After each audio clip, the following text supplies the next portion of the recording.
Hai, Assalamualaikum. Hari ini saya akan ajar bahasa Melayu iaitu peribahasa untuk digunakan dalam karangan kertas 1 dan soalan 3E dalam kertas 2. Mari kita lihat antara peribahasa yang berkaitan dengan sifat berbudi bahasa dan berhemah tinggi. Yang pertama ialah baik membawa resmi padi daripada membawa resmi lalang, yang membawa maksud merendah diri daripada bersikap sombong. Yang kedua ialah buat baik berpada-pada, buat jahat jangan sekali, yang membawa maksud berbuat baik biarlah berpatutan, tetapi elaklah daripada bersikap jahat. Yang ketiga, hancur badan dikandung tanah, budi baik dikenang juga. Ianya bermaksud seseorang yang berbuat baik jasanya akan dikenang walaupun telah meninggal dunia. Seterusnya, mari kita lihat peribahasa yang berkaitan dengan perhubungan. Contoh peribahasa yang pertama ialah carik-carik bulu ayam, lama-lama bercantum juga. Ianya bermaksud adik-beradik yang bergaduh pasti akan berbaik semula. Yang kedua, cubit peha kanan, peha kiri terasa juga.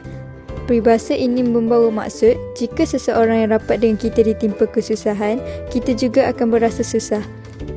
Yang ketiga, enggan dengan enggan, pipit sama pipit, baru dapat terbang bersama.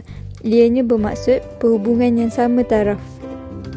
Antara peribahasa yang bersesuaian dengan kesungguhan dan kerajinan ialah alang-alang menyeluk pekasam, biarlah sampai ke pangkal lengan, yang membawa maksud setiap perbuatan yang dilakukan, biarlah sehingga selesai. Yang kedua, berakit-rakit ke hulu, berenang-renang ke tepian, bersakit-sakit dahulu, bersenang-senang kemudian. Ianya bermaksud kesenangan akan dicapai setelah berusaha dan mengalami kepayahan. Akhir sekali, di mana ada kemahuan, di situ ada jalan.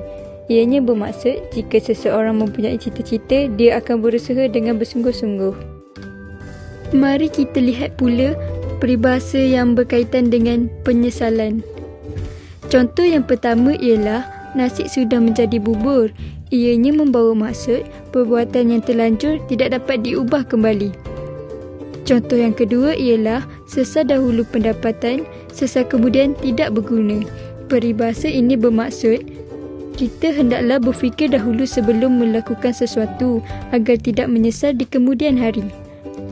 Akhir sekali, sudah terhantuk baru tengadah. Ianya bermaksud sesudah ditimpa kemalangan, baru hendak beringat-ingat.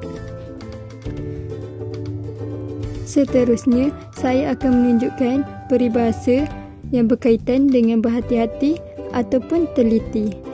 Contoh yang pertama ialah ingat sementara belum kena, jimat sementara belum habis. Ia bermaksud sentiasa berhati-hati sebelum mendapat kesusahan. Contoh yang kedua ialah mencegah lebih baik daripada mengubati. Peribahasa ini bermaksud sesuatu perkara yang buruk dapat dielakkan jika melakukan langkah pencegahan dari awal. Akhir sekali, sediakan payung sebelum hujan.